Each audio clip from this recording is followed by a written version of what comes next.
승리하기를 원하십니까? 일어서기를 원하십니까? 돌파하기를 원하십니까? 새로워지기를 원하십니까? 끝내 극복하기를 원하십니까? 오늘 하나님 우리에게 단도직입적으로 묻고 계십니다. 그리고 또한 말씀을 통하여 우리에게 그 분명한 대답을 계시해 주고 계십니다. 이기기를 원하신다면, 승리하기를 원하신다면 이기는 환경을 만들어라. 이길 수밖에 없는 시간을 찾아내라. 이길 수밖에 없는 공간을 확보해라 말씀하십니다. 전쟁 이야기로 말씀을 열어봅시다. 시간을 밀고 올라가 우리가 2차 세계대전 북부 아프리카 전선으로 가봅시다. 누가 서 있습니까? 여러분 사막의 여우 롬멜을 잘 아실 것입니다. 롬멜은 이기는 공간을 이렇게 찾아냈습니다. 롬멜은 독일의 제3제국이 이길 수 있는 공간의 확보를 이렇게 분석했습니다. 소련으로 진격해 스탈린그라드에서 전쟁을 벌임으로 동부전선을 여는 것이 아니라 오히려 북아프리카 전선에서 이집트로 진격해 수에즈나 그 바닷길을 확보하고 중동으로 전격 기동하여 이 중동 땅 전체를 거머쥐고 석유라는 자원을 틀어지면 독일은 승리할 수 있다 판단했습니다. 이길 수 있는 장소를 수에즈 운하라는 바닷길 장악과 석유 자원을 확보할 수 있는 중동 땅으로 바라본 것입니다. 그러나 히틀러와 참모부는 이 전략, 전쟁의 판도를 뒤엎을 이 책략을 거절하고 소련 스탈린그라드로 진격, 동부 전선을 열어젖히므로 제국의 몰락의 서막을 올립니다. 롬멜은 2차 세계대전 전쟁 가운데 질 수 없는 전쟁을 한 장군으로 유명합니다. 특별히 그는 전투의 시간을 유리하게 바꿨습니다. 전차전과 게릴라전을 탁월하게 이끌 때에 가장 많이 사용한 전법은 바로 태양을 뒤로하고 연합군을 공격하는 전략이었습니다. 즉 해가 질 때에 지는 해 석양을 뒤로하고 태양을 뒤로하고 전쟁을 벌입니다. 그때 어떤 일이 벌어지냐면 연합군들은 태양과 맞서야 하기 때문에 너무 눈이 부셔서 롬멜 군단의 병사들을 조준할 수도 없고 롬멜 군단의 전차들을 제대로 조준하기도 어렵게 됩니다. 눈이 부셔서 온전히 전쟁을 수행할 수 없게 됩니다. 반면에 롬멜 군단은 적을 아주 잘 볼 수 있겠죠. 적은 내가 보이지 않는데 나는 적을 훤히 볼 수 있다. 이것이 바로 롬멜이 이길 수밖에 없는 환경을 만들 때의 핵심 사항이었습니다. 이길 수밖에 없는 시간을 찾아낸 것입니다. 바로 저녁의 석양의 노랫되게 우리 예수님도 찾아내십니다. 우리 예수님이 찾으신 이길 수밖에 없는 시간, 이길 수밖에 없는 공간이 오늘 본문에 등장하는데 어디 기록되어져 있습니까? 오늘 본문 4장 1절과 2절 같이 찾아 읽습니다. 그때 예수께서 성령에게 이끌려 마귀에게 시험을 받으러 광야로 가사 40일을 밤낮으로 금식하신 후에 줄이신지라. 예수님이 찾아내신 이길 수밖에 없는 공간은 바로 성령님에게 이끌려 가신 곳입니다. 승리의 공간, 광야, 그것이 중요한 것이 아니라 성령에게 이끌려 가신 곳, 그곳에 여러분도 서셔야 합니다. 그곳에 여러분도 올바로 두 발을 딛고 서 계셔야 합니다. 또한 예수님은 승리할 수밖에 없는 시간도 찾아내십니다. 그것이 무엇이냐면 40일을 금식하신 이후에 이기는 시간이 언제 열렸습니까? 40일을 금식하며 기도하신 이후에 예수님이 충분히 기도하신 후에 이렇게 적용할 수 있겠죠. 예수님이 풍성하게 기도하신 후에 우리도 마찬가지입니다. 충분한 기도, 풍성한 기도가 확보되어진 이후에 우리에게 이기는 시간이 펼쳐지게 될 것입니다. 그 시간, 그 기도의 시간이 확보되면 이길 수밖에 없는 시간도 열려진다는 것입니다. 여러분이 만일 1시간을 기도하면 반드시 시험을 이기게 될 것입니다. 만일 2시간을 기도하면, 하루에 2시간을 기도하게 되면 그 인생을 하나님이 반드시 쓰십니다. 만일 하루에 3시간을 기도한다면 기적이 일어나지 않을 수가 없습니다. 예수님이 찾아내신 승리의 시간은 바로 기도의 시간이었습니다. 충분히 풍성하게 기도하신 이후의 시간. 그러나 오늘 본문의 말씀 가운데 우리가 더 깊어지기를 원합니다. 악한 사단은 하나님이신 예수님을 공격하고 미혹하기까지 합니다. 공격과 미혹이라는 두 가지 방향으로 예수님을 애워싸는 것입니다. 사단은 우리에게도 마찬가지입니다. 사자와 같이 공격할 것입니다. 그러나 거기에 그치는 것이 아니라 뱀과 같이 우리를 미혹할 것입니다. 어디에 기록되어져 있습니까?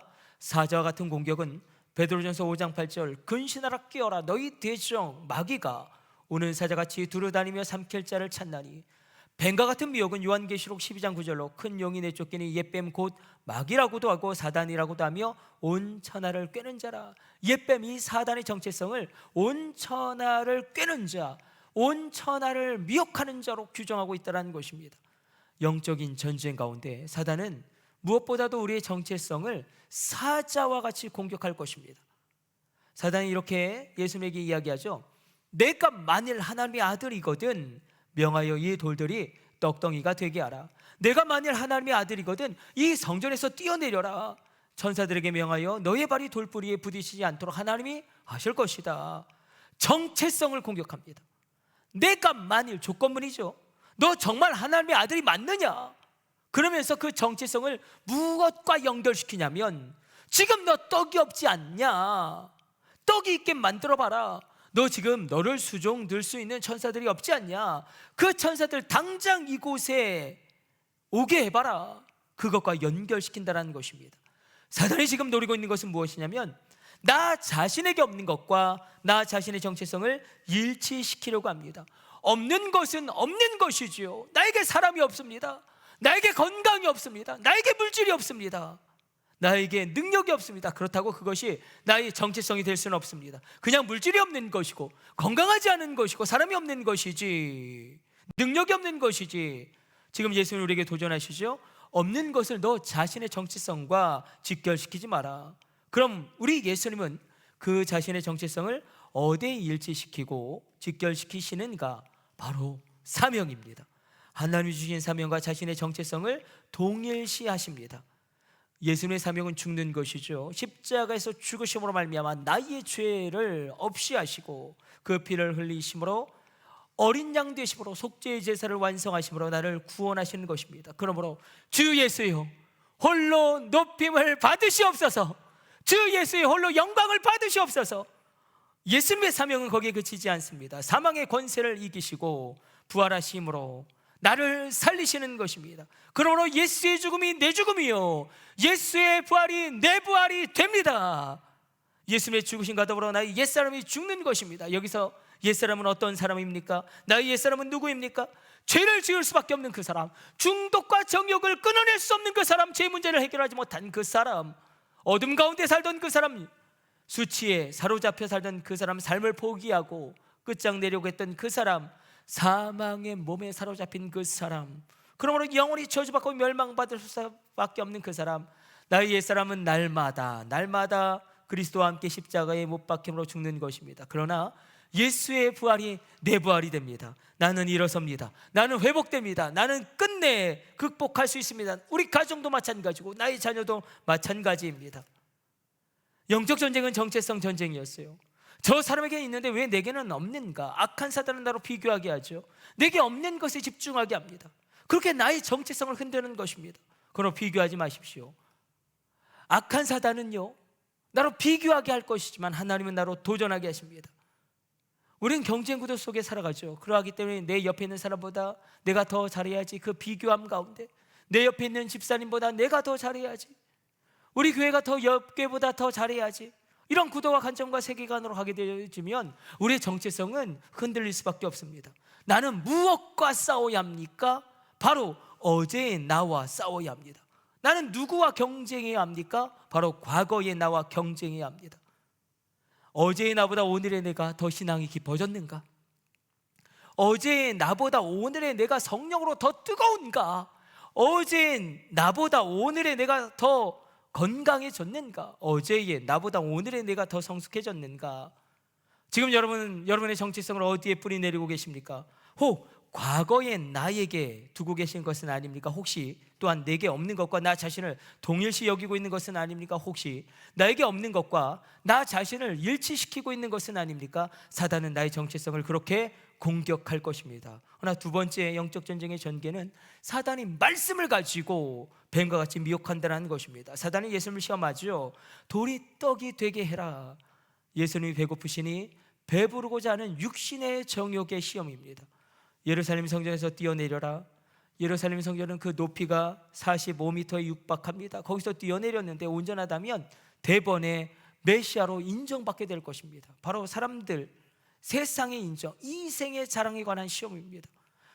세 번째는 천하만국의 영광과 권세를 보여주며 나에게 절하라 미혹하죠. 보여줍니다. 안목의 정욕의 시험입니다. 이렇게 육신의 정욕, 안목의 정욕, 이생의 자랑, 이 모든 시험을 우리 예수님이 어떻게 이겨내십니까? 예수님은 마귀의 세 번의 시험을 모두 어떻게 격퇴시키십니까? 기록되었으되, 기록되었으되, 기록되었으되. 신명기 8장 3절로 기록되었으되 사람이 떡으로만 살 것이 아니요 하나님의 입에서 나오는 말씀으로 말미암아 살 것이니라. 신명기 6장 16절로 기록되었으되 주 너희 하나님을 시험하지 말라. 신명기 6장 13절로 기록되었으되 주 너희 하나님만 경배하고 다만 그를 섬기라 하셨느니라.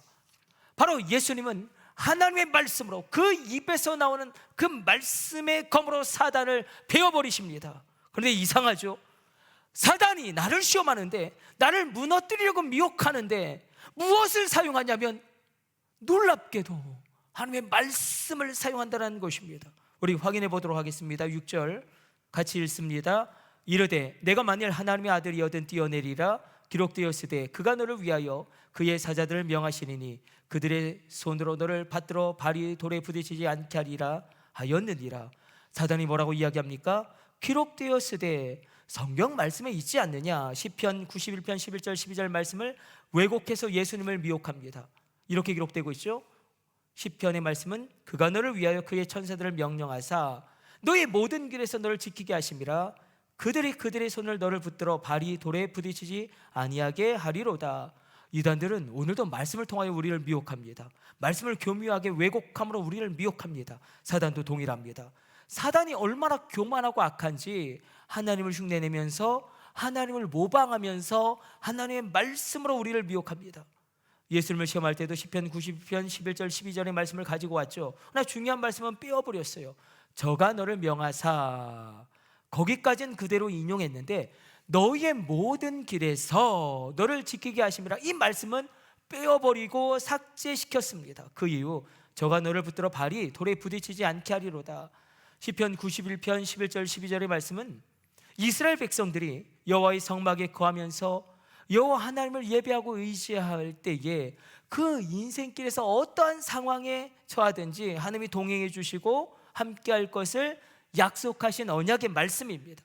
또한 하나님을 예배함으로 믿음의 길을 걸어가고 사명의 길을 걸어갈 때에 너로 넘어져서 돌에 부딪히지 않게 하겠다. 이것은 하늘에서 떨어져서 돌에 부딪히지 않게 하겠다, 이런 의미가 아니라 돌에 부딪히지 않게 하겠다, 이건 원어로 펜티코프 파이벤 라글레카, 너의 가는 길에서 넘어지지 않게 하겠다. 그래서 부딪히다라는 이 히브리어 원어 동사 나가프는 넘어진다라는 의미입니다. 다시 말하면 하나님의 장막 속에 거하고 그 은밀한 지존자의 그늘 아래, 전능자의 그늘 아래 거하며 하나님의 임재를 누리며 믿음의 길을 걸어갈 때에, 사명의 길을 걸어갈 때에, 기도의 길을 걸어갈 때에, 예배의 길을 걸어갈 때에 너의 가는 길에서 너로 넘어지지 않게 붙들리라. 설령 넘어진다고 할지라도 내가 일으켜 세워 너로 사명의 길을 다시금 달려가게 하겠노라.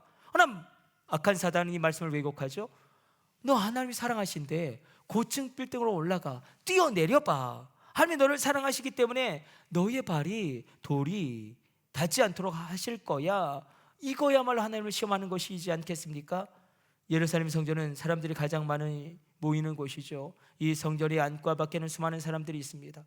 만약에 성전 꼭대기에서 뛰어내렸는데 하나도 상하지 않았다면 사람들은 탄성을 지를 것입니다. 우와, 대박이야, 역시 하나님의 아들이야. 그런 가운데 사단은 하나님의 말씀으로 예수님을 미혹하죠. 뛰어내리라, 기록되었으되.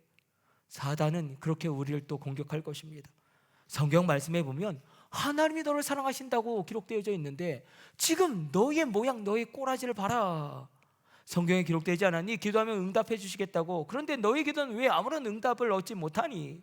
성경 말씀을 바라보면 예수를 믿으면 복의 근원이 된다고 했는데 왜 너의 인생 가운데 한 방이 없니? 우와, 이런 거 있어야 하지 않겠니? 그때 예수님 무엇이라고 말씀하십니까? 어떻게 대처하시죠? 어떻게 응수하시죠? 또 기록되었으되 하나님을 시험치 말라. 하나님이 너를 사랑하시는데 너는 왜 그 모양 그 꼬라지니? 또 기록되었으되 현재의 고난을 생각하건대 장차올 영광과 좋게 비교할 수 없도다. 하나님이 기도하면 응답해 주신다는데 너의 기도는 왜 응답이 없니? 또 기록되었을 때 하물며 하나님께서 하나님의 때에 하나님의 방법으로 가장 좋은 것을 너에게 주시지 않겠느냐. 하나님이 너를 통하여 복의 근원이 된다라고 말씀하시는데, 너의 인생은 지금 그 모양이 뭐니? 너의 모양을 좀 봐라. 너의 꼬라지를 봐라. 그때 우리가 이렇게 선포하는 것이죠. 또 기록되었으되 두려워하지 말아라. 내가 너와 함께함이라. 놀라지 말아라. 나는 너희 하나님이 됨이라. 내가 참으로 너를 굳세게 하리라. 내가 참으로 너를 도와주리라. 내가 참으로 나의 의로운 손으로 너를 붙들리라. 악한 사단은 말씀을 가지고 옵니다. 봐라, 구하라 그러면 주실 것이요, 찾으라 그러면 찾을 것이요, 문을 두드리라 그러면 열릴 것이라. 그런데 왜 너는 못 찾니? 너에게는 왜 안 열리니? 너는 왜 구할 수 없는 것이니? 그때 이 단어를, 이 말씀을 기억하십시오. 또 기록되었으되 하물며 하늘 아버지께서 가장 좋은 것으로 성령을 너에게 주시지 않겠느냐. 악한 사단은 말씀으로 우리를 미혹할 것입니다. 예수님이 말씀으로 그 미혹을 이겨내셨듯이 또 기록되었으되, 이 말씀 어떠십니까? 있으십니까? 또 기록되었으되 이 말씀에 우리가 붙들리는 것입니다.